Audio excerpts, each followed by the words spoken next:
What up guys? Welcome to DevLife, where we talk about everything development related, technology, software, personal development. Today's topic is, do you need a degree to be a software developer?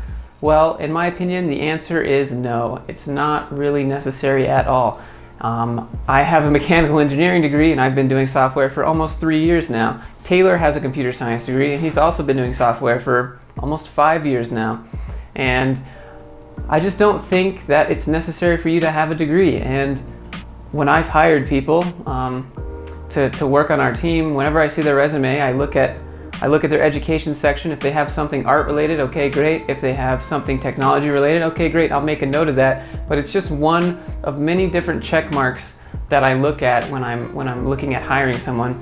And no one's actually ever said anything to me about my degree when I've applied to a job. All they want to know is if I can just do the code test or not. They're looking at my skills and my ability. Education is a nice little checkbox. It's a nice little thing that makes you a more well-rounded person, but I don't think that makes or breaks you when it comes to being a software developer. There are certain things that you might need to know that you learn in school, but that doesn't mean you can't learn them outside of school. So for example, in computer science, you probably learn compilers, algorithms, data structures. You don't typically learn that in other degree programs, and you don't even learn that at code boot camps. But that doesn't mean you can't learn them. And it's not the same as like a mechanical engineering degree where you need a certification and building a bridge before you can actually build a bridge. No, you can just go out and you can learn algorithms, you can learn data structures. There's no real risk involved in doing that, but you just didn't get it in your degree.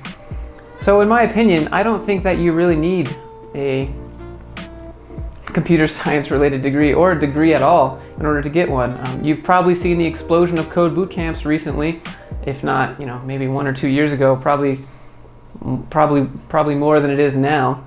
And I think those people find jobs no problems. You got people in construction that knew, they didn't know anything about code or programming or technology, and then you have people that are in IT and they still go to code boot camps because it's not exactly the same thing. And then you have people that don't even go to college. They just skip college, never held a job in their life. They're like, I don't need this. And they just go to code boot camp, no degree, no experience, and they still end up with a job in software development. Now, I know this is kind of a controversial topic, but generally when you look on Indeed or Stack Overflow and you scroll to the education section, you're going to see technology related degree preferred or computer science degree preferred. But the keyword there is preferred. And while it looks like that may mean a lot, it actually doesn't. It's usually the HR people writing this. They just said, like, if I were to write an application for a job post right now, I'd be like, yeah, let's see if they have a computer science degree, because it's just like why not? But it doesn't make or break you when it comes to actually getting the job. And so again, in my opinion, I don't think you need a degree to be able to do this. Taylor doesn't think that you need a degree to be able to do this. And actually a lot of employers don't even think so. So while it's nice to have one, when it comes to software development, you don't necessarily need one. All right, guys, that's it for today's topic.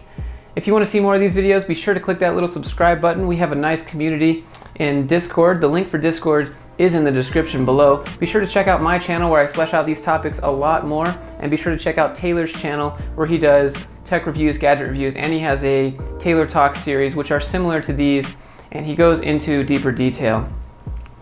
Thanks for watching, guys. I'll see you in the next video.